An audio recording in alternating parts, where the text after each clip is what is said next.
Welcome to the mali-talkshow, where Mali and her guests are breaking through barriers and talk about topics close to their hearts.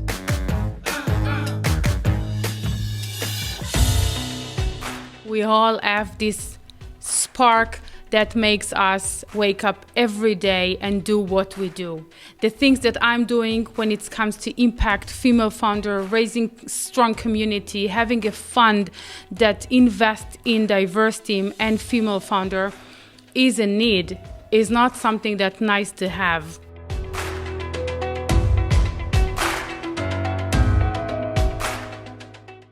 Hello, Sophie. How are you? Great to have you on my talk show. I'm excited to be here, Molly. It's a great Friday here in Berlin. It's super sunny. It's nice. I can't wait to get home because I'm in the office. But great to have you here. Thank you for having me. Fantastic. Absolutely. I'm happy to have you here because we met recently and we are both Berliners and we had so much to talk about. And then we said, hey, just a second. Let's not keep it in the closed doors. Let's open this for others to listen, for others to take those brilliant things that you bring to the discussion. How can we start? Before I will introduce you, what is keeping you busy these days? What are you dealing with? Maybe share with the audience more about yourself. Yeah, so honestly, obviously from my accent, you say that we're Berliners. I've been in Berlin for 2 years now, but I come from San Francisco. I actually work for Bayer G4A, as we discussed. And, what's keeping me busy these days? God, everything and nothing is what it seems like. That's a good approach. Everything and nothing. No, but we really look at a lot of digital health companies right now, and we're in the middle of the scouting process, due diligence process. So we look at digital health companies, we invest into them, and we partner with them through Bayer. So that's really what's keeping me very busy these days. Fantastic. So you already said it all, and I wanted to say, Sophie, you're doing amazing things because you're doing it in a different way, at least from what I saw from the German corporates. And being a woman, being an investor, sitting in the M&A, sitting in the investment arm, this is what I want to focus today. Mainly, of course, also on you as a person, because you have this fire. We saw it immediately when you entered my office. But she means it in a good way, you guys. Oh my God. Only in a good way. I'm searching for women like you. We need that in our ecosystem. Absolutely.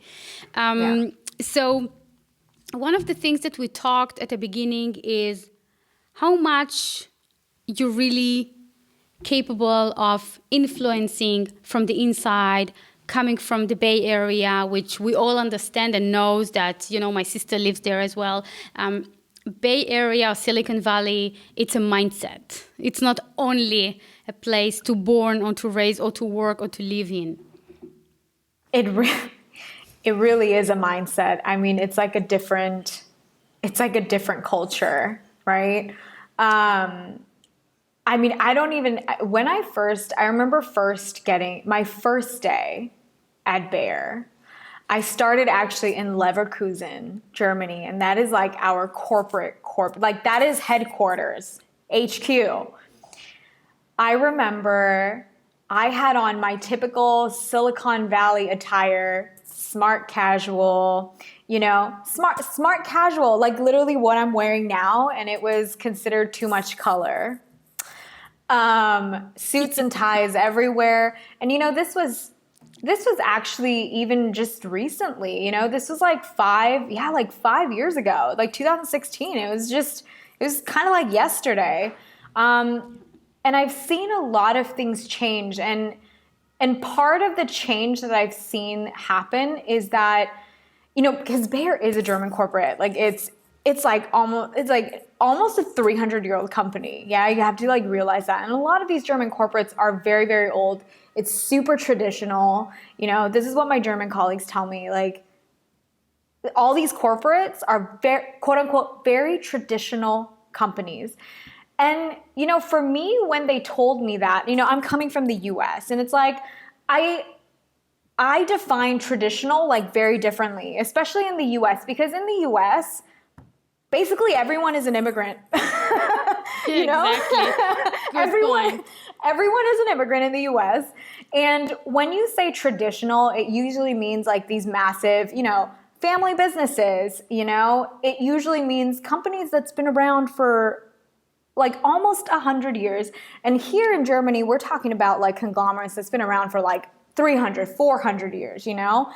And so when they said traditional, I just had no idea like to what effect it would have on like the work that I do, especially because we are working with startups, because we're working in the innovation space. I mean, it's just so different. And, you know, I remember coming in and, you know, I remember listening that some German corporates, like in 2016, did not use Google Analytics for marketing.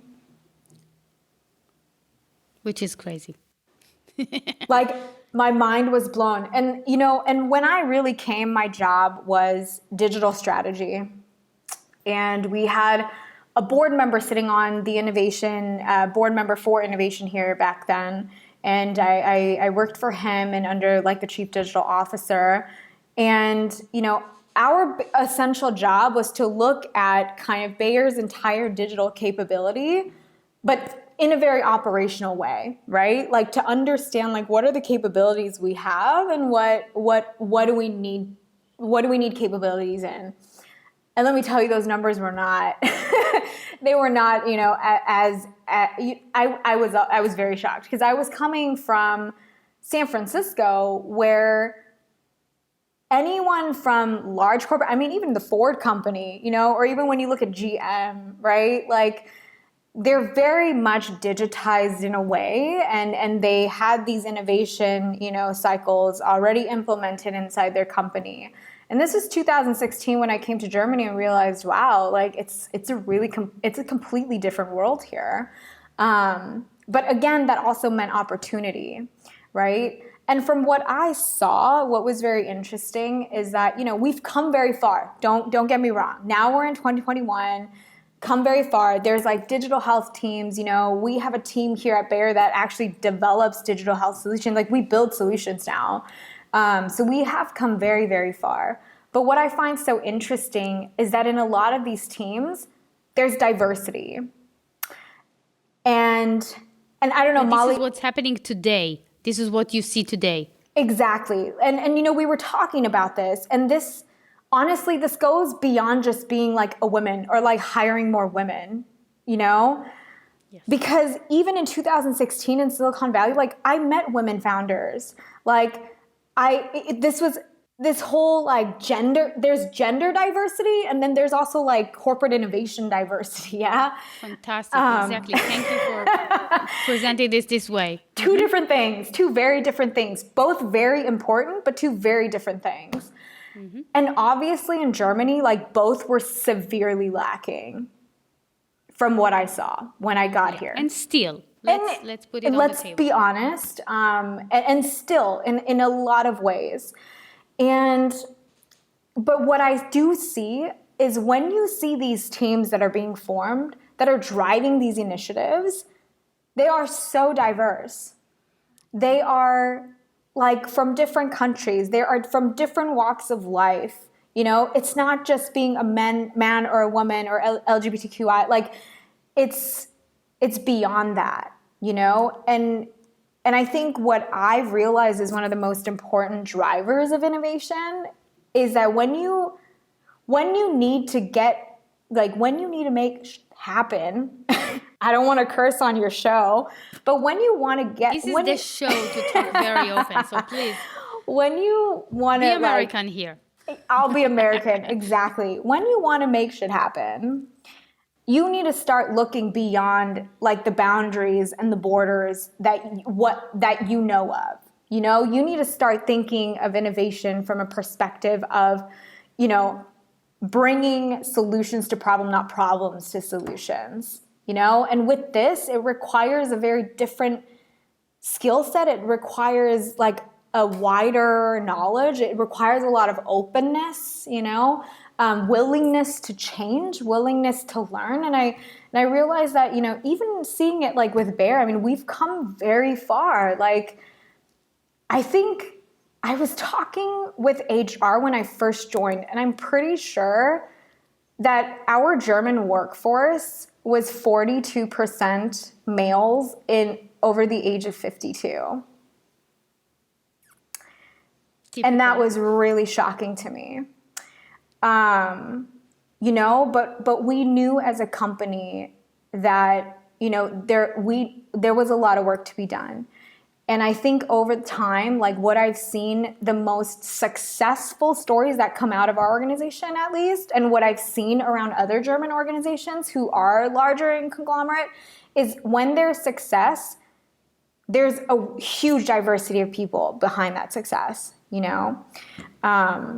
And that's kind of what I found important. This is beautifully said, and I want to really focus on this for a second together because we talked about that really long.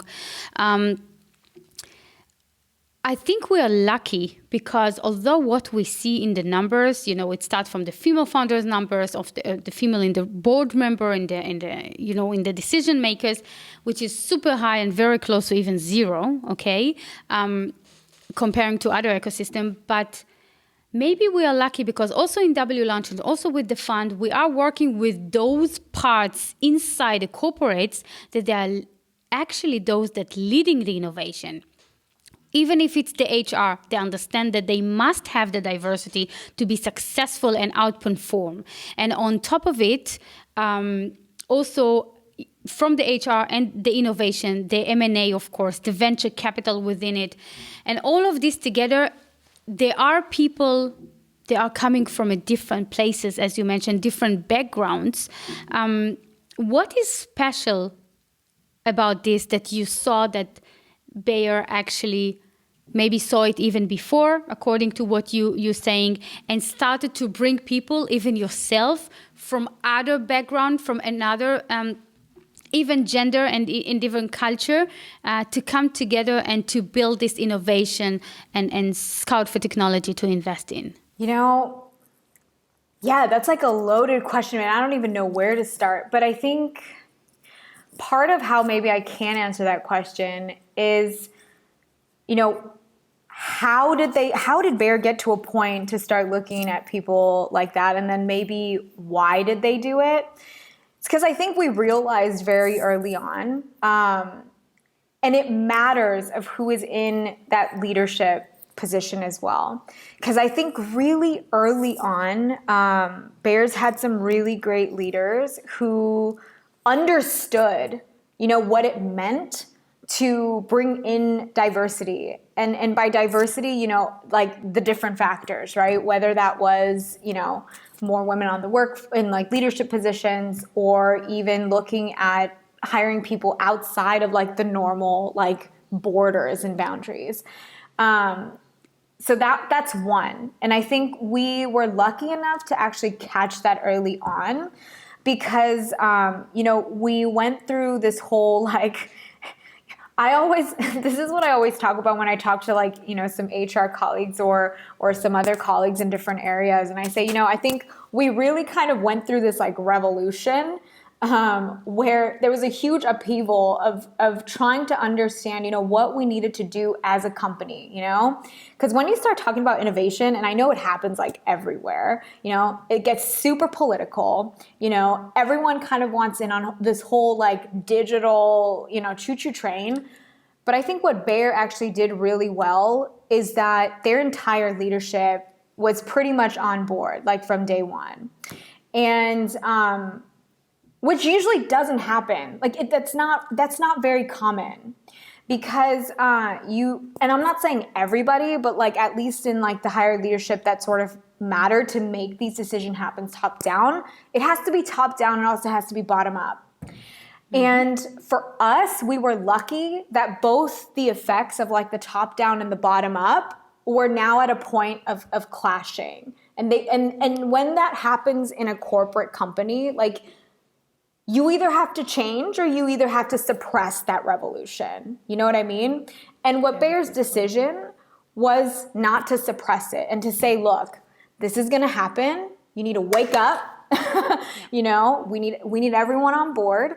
And, you know, and I'm not saying this did not happen overnight. Yeah. It literally took like 2 or 3 years, of course. 2 or 3 years. But now what you see is a completely different mindset. And yes, there's like pockets of the naysayers here and there, but I think generally more people are open to it and more leadership like realize, you know, bringing in people from outside like really changes the way that the current workforce shifts, right? Because then you start looking at, you know, how these people solve problems, right? Because what happens is, you know, and I don't know, Molly, it's like, I also didn't understand either, but culture in the US is that every 2 or 3 years you have a new job.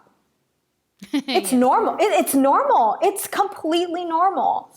And when I came here, I was so shocked to hear that like, it's called the German permanent contract. And I was like, what does that mean? You know? But these are like people. So you're saying this is a bad things or in a good things? Again, culture-wise, you're right. Culture-wise, you know, it's good and it's bad, right? Because then when you have such a high turnover, right? So every 2 or 3 years you're losing like really good people, then as a company you need to figure out how to, you know, bring more talent in. But the way that Bayer did it is to really bring up the skill sets of the people. Like we started offering like culture change, right? Like we started doing that internally. And I think this was hugely helpful and important because, you know, for the most part, I noticed that a lot of industry here, they've been really protected, like very protected. Because in Silicon Valley, it's like if you can't show investors that you're going to be able to grow in like 12 months, you're done. Like move on. But here, industries are so protected that they actually, you know, I hate to say this, like almost like too big to fail kind of, you know? And I think this is part of the reason why a lot of like innovation growth has stagnated. But then I think now, as people bring in more diversity, you know, there's people from different backgrounds, different countries that are in leadership positions. They're now starting to see like it's like a different movement, right? But this is a big message out of here. First of all, traditional company that adopting this agenda or this, I would say, movement is not only talking about this, like most of them, but actually doing this and implementing the right people skill set as a team. But I don't want it to heard like as a social movement or nice to have thing. This is actually make the company performing better. No, this is about the survival of your company. Like, and it's the game changer. It's the game changer. This is about the survival of your company. Yep. And this is what I mean by even from Bayer. And actually for Bayer, like we've had these conversations internally. You know, it was, are we going to be a company that lasts 300 years or are we going to be a company that lasts 500, that lasts 600, 700 years or more, you know? And these conversations were actually, and it usually wakes people up because you can't keep doing the way you do things and expect it to be okay. You have to change with the globalization and the movement of people and the movement of thought and the differentiating like factors of innovation. Like you have to change with it, you know? And luckily we've had a lot of people on the leadership team who truly believed in this. And so this is probably why, you know, we have so many different, you know, kinds of innovation groups now. They're actually integrated into a lot of the work streams that we have. And so it's truly different because I have yet to see a pharmaceutical company that has a lot of these things already integrated like we do. So I want to ask you about you. Let's put Sophie at the center, you know, because with you it's easy for me and I love it. I feel that we are having the same language here. You know, you step in and we talked about this. I also live in Berlin for 7 years, you know, coming from Tel Aviv. You coming from Silicon Valley, Tel Aviv and Silicon Valley, it's quite the same. We talked about the culture clashes, We talked about, whoa, just a second. What is it here? Is it 20 years behind? Is it too progressive? How can I step in and be a huge value to the society, a huge value to the economy, the ecosystem? And maybe you can share more from your own perspective, coming from the Bay Area, but stepping into a corporate. A corporate in Germany. Yes, that's the culture there's classes probably. There's stepping into Level. corporate, and then there's stepping into corporate in Germany. Two And very in different Düsseldorf, things. which means right, which is completely different. Honestly, it was.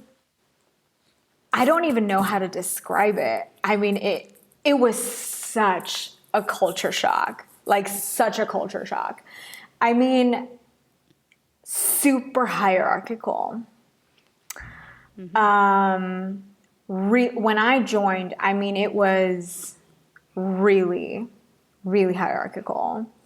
To a point where, I've also worked with corporates in the US, but I felt like it was a lot flatter than it was, you would go to happy hour with the CFO or get invited, very different, very and different. You probably name everyone with their own personal names and so on and so on. Right. But again, it's the small things. Right. But again, the whole, it is the small things, but again, this whole culture change, it's a variety of things, actually. Everything from food, coming from San Francisco, but to, just the environment, because again, I think this kind of goes back to what we were talking about. It's very comfortable here, and I don't know how it is in Tel Aviv, but in the US, it's there's, you pay a lot for healthcare. Even just thinking about healthcare, you pay a ton of money for education, it's highly competitive, and a lot of these basic necessities are actually considered luxuries in the US. And so coming here, that was also a cultural factor that was That's shocking. the basic, yes. It's the basics, but then you start realizing, right? Because there are certain systems set into place that actually work. And there was a culture shock, but again, I'm telling you, there was a good culture shock and there was a bad culture shock. I already told you, bad culture shock, corporate, super, super, super traditional, very, very low key, very modest, right?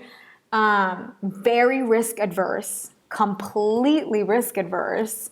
And really, it was let's align this, because in the US, even working with government, I will say this, I used to work with a lot of kind of government organizations.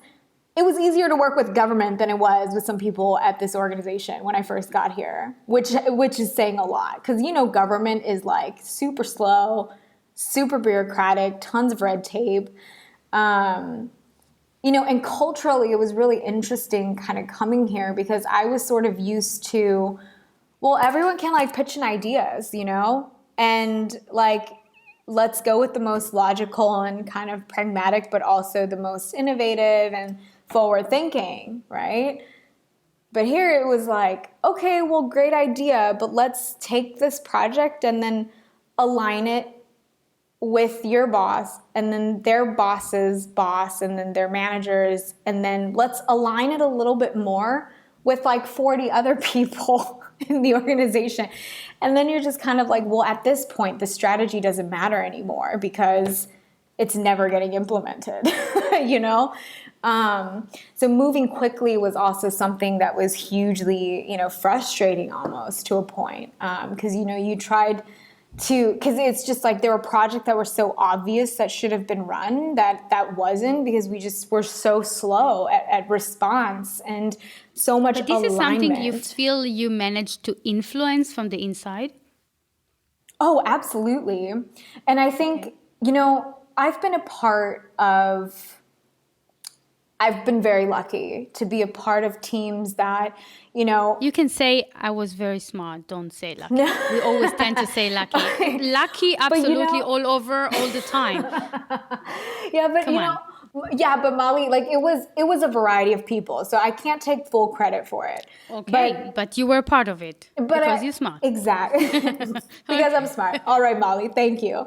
But really, we were a small team that really got a lot of buy-in, you know, from not only like middle managers, but also higher up.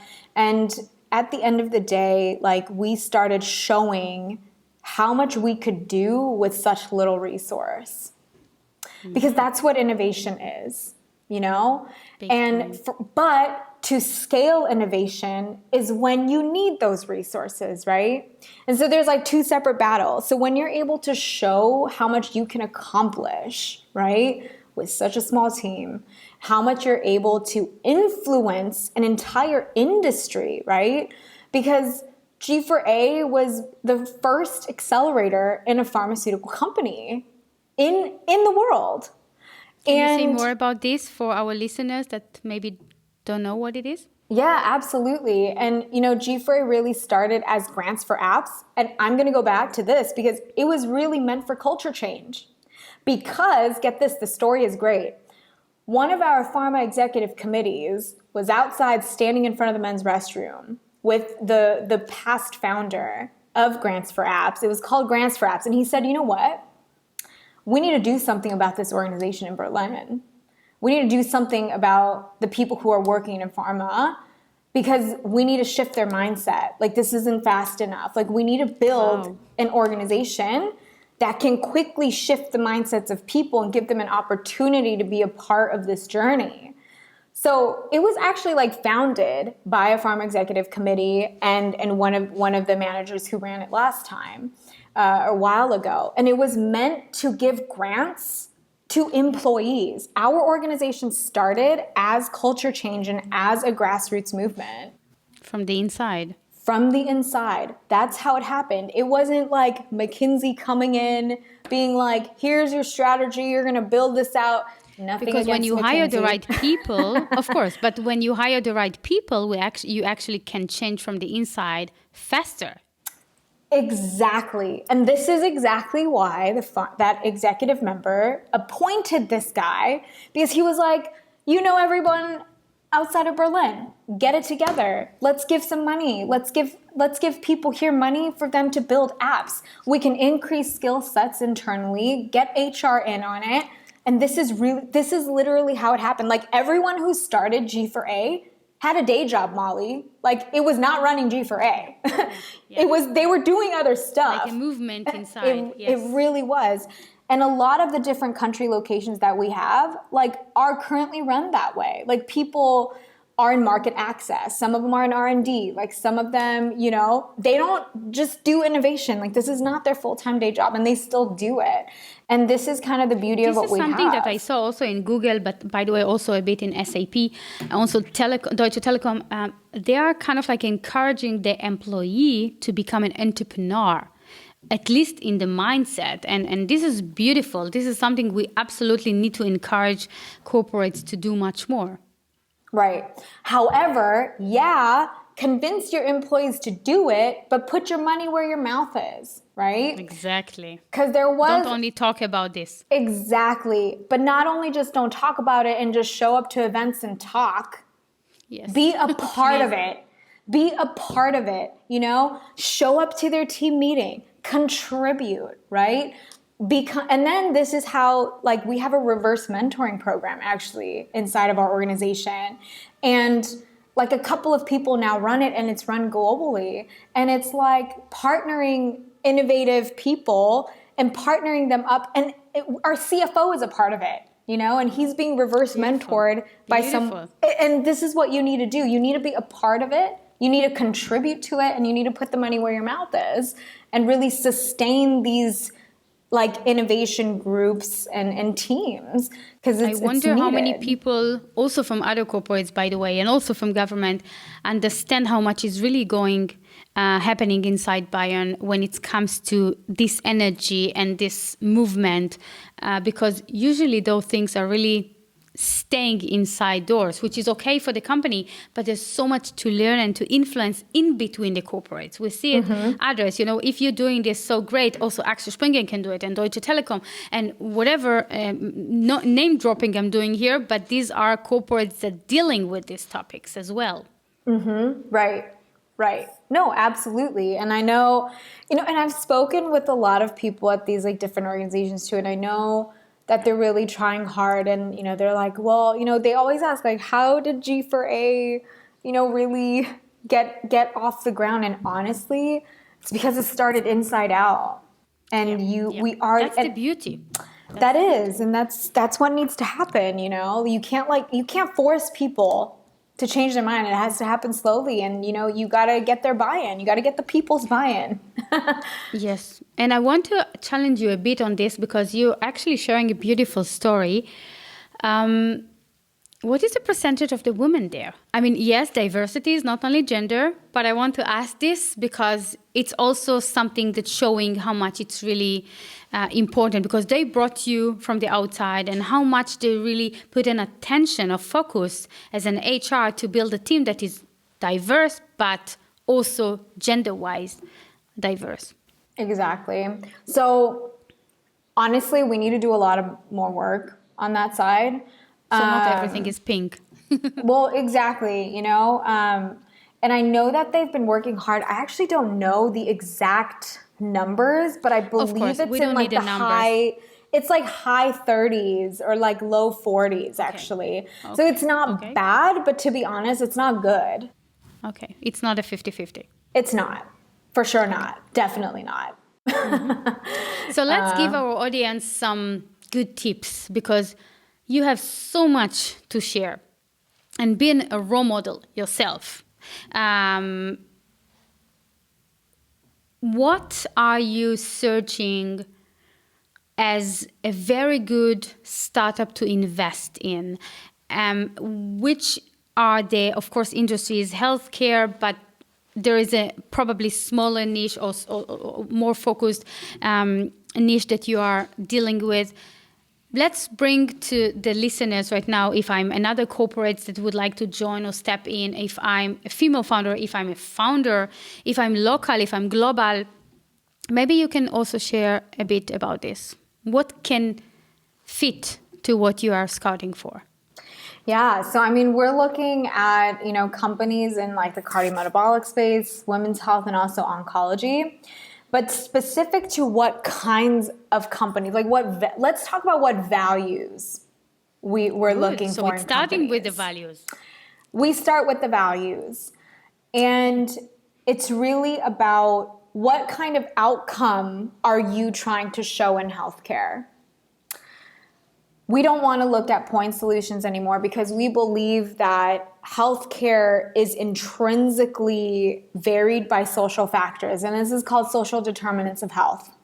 Mm-hmm. Because crazy or not, whether or not you want to believe me, 80% of your health outcomes, Mali, depends on social factors.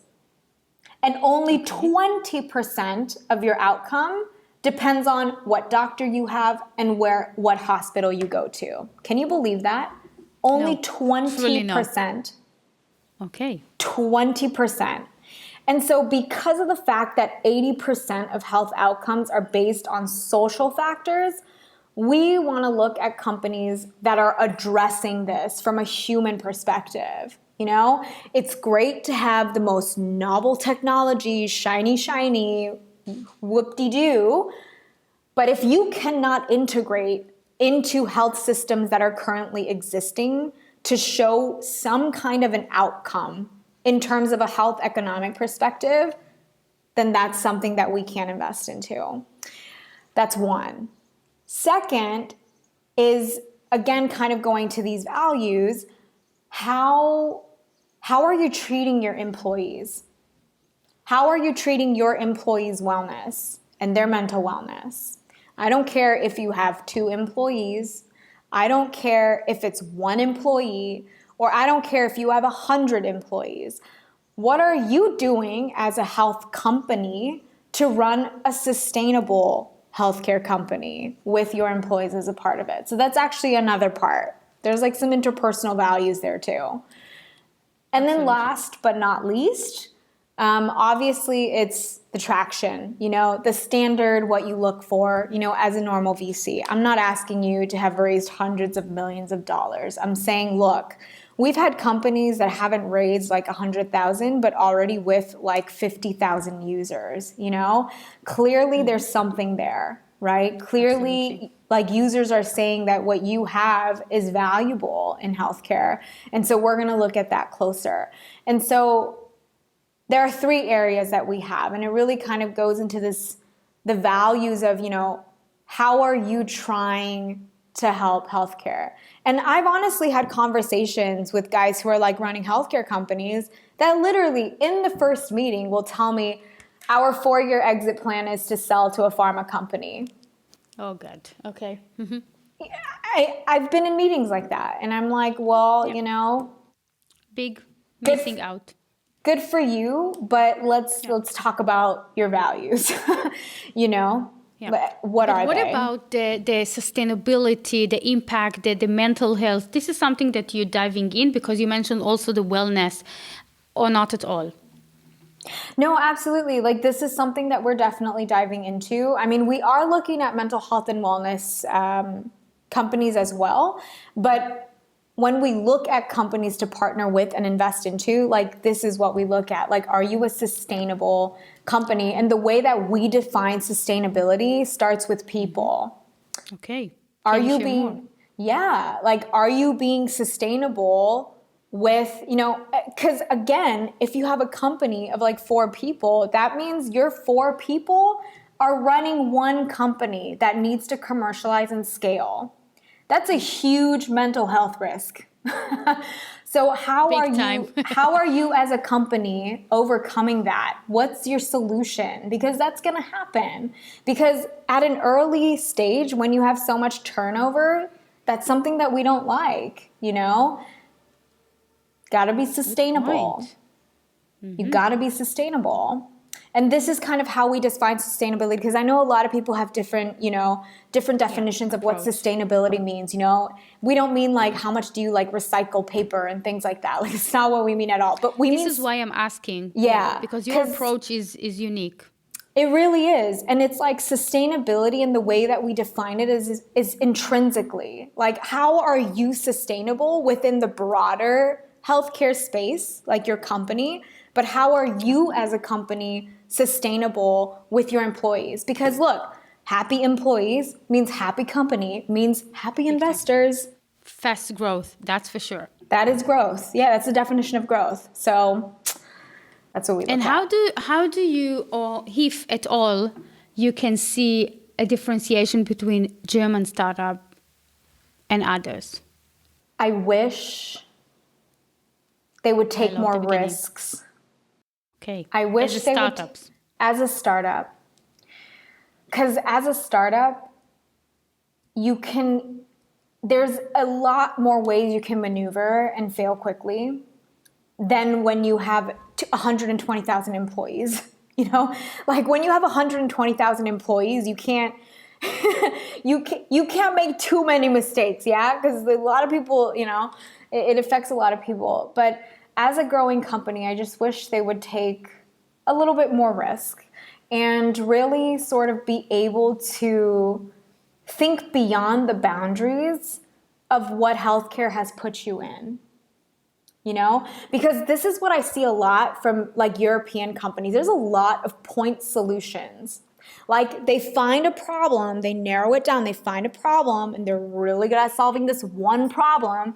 But when you try to take them and put it into an integrated healthcare system, this one problem on the scale of problems is a very minute and makes you kind of null let me continue this. Yeah. they want to be expert. They want to be very precise. Okay, let's get into their shoes for a second. But on the same time, I want you to say that how would American, or I would say even Israeli, because I will bring it from my side, but how is American startup will approach this? They won't be that narrow expert. We are the best to solve this specific solution. This is not what you want to see. American startups start building with a vision. I think that's what's really the biggest differentiator. They have a vision. They see the big picture. They see the bigger picture. And a lot of the decisions that a lot of, founders that I've met from like US and, also Israel is that when I even start talking about very specific things, they'll be like, but Sophie, wait. Yes. Oh my God. Yes. Wait. Like you are crazy. Step by step. Exactly. Like you need to take yourself out of this tunnel vision. Yeah. But let me tell you how we're going to fix your problem, but fix 4 other problems at the same time with what we're doing. Like they really look at problem solving from a very holistic perspective, rather than the scalability. This is the scalability. Exactly. Yeah. And I think like into the point, that's the core. That's the approach. This is why I'm supporting so many startups. Some of them, I'm part of them. And I say, don't focus only on one market, not only the German-speaking countries. It's not big enough. And someone out there doing the same things right now. And usually they're showing revenue too slow, too late. And then the cap table is very problematic. I totally agree with you. And I see it again and again here. It's it's probably also part of the culture. Again, you hit it right on the head, because this is what they're used to. This is what the investors are used to here, They're not also, like Sequoia. It's coming from the investors. They're not Sequoia Ventures out in Sand Hill, Like Sequoia doesn't care if you have a point solution. How big are you going to scale? That's what they want to know, But here, this is what we love. But here it's like, well, what is the specificity and the sensitivity? How many clinical trials do you have? How many IPs and patents do you have? And what's so interesting, Mali, you're killing me. What's so interesting is that we actually just had an IP valuation call, and one of our associates put together an amazing kind of step-by-step at how we value IP. Because here's the thing. In pharma, you put billions of dollars, and it's crazy because our head just said it today. You put billions of dollars into an IP, and you actually have no idea whether it's going to be commercialized. 100%. But in innovation and in commercialized and consumer products, when you have that much money behind IP and you can't commercialize, that IP is not worth that much. Wow. Okay. That IP is not worth that much. I came from this industry. I'm so much with you on this. Absolutely. Wow. This is a lot to take away, probably also for early stage startup, where to put, the eggs, and where to put the focus at, and what the investors, the global investors that really want to see you shine and successful in the international scene care about. Yep. Absolutely, yeah. And it was kind of mind-blowing, because I'm like, that is really crazy. It's like for pharma, IP is everything. But like sometimes an IP doesn't get commercialized. You put billions of dollars into it and it completely flops. But in digitalization, can you imagine if you put if you had like a digital company, like a digital product or digital solution, your IP is only worth as much as it's worth, unless only if you get commercialized. It's whatever that value is. Let's say I'm super early startup. Can I approach you? Can I approach Baum? Can I approach LPs? Can I approach venture capitals to ask even, I don't know if it's worth something, if it's the right timing? Because, you're saying something right now that you've been there, done that. You have the experience. But most of them doing this mistake probably because they don't know where to go or which one will be the right first step. Honestly, I tell all our founders, it doesn't reach out to people like cold email them and just say, hey, can I just talk to you briefly? Like, can I, there's tons of like mentor systems available as well. And honestly, like sometimes investors will share their time. Like there are some nice people, Of course, some of we're them, doing this every day. Come on. Exactly. Like some of them may ignore you, that's okay. But that's kind of the beauty of, running a startup, right? Like you just got to cold call people. And, at the end of the day, like you should really do some, like obviously you didn't start a company because you thought there were 20 other companies that were out there. But time and time again, I've seen a lot of early companies not knowing who their competitors are. Because they think locally, they think small. Right. And I'm just like, guys, if I was an international investor and I saw like you're like a seed company, but I saw a Series B company that's now planning on going into Europe, like why would I invest into you guys? And I think it's really understanding like what is your USP and what market do you play in and how are you going to scale quickly? Because it's really when you're young, it's about time and how fast and how quickly you move, because it's easier to move quickly when you're an early stage company. And that's what they need to do. You need to scale as much as you can and show that value that, there is a need for that. There is a need for one of your companies. And yeah, 100%. So how can we close this conversation? I mean, I feel we can talk on this. I know, we can talk forever. Yeah, have another, but we will continue for sure. But,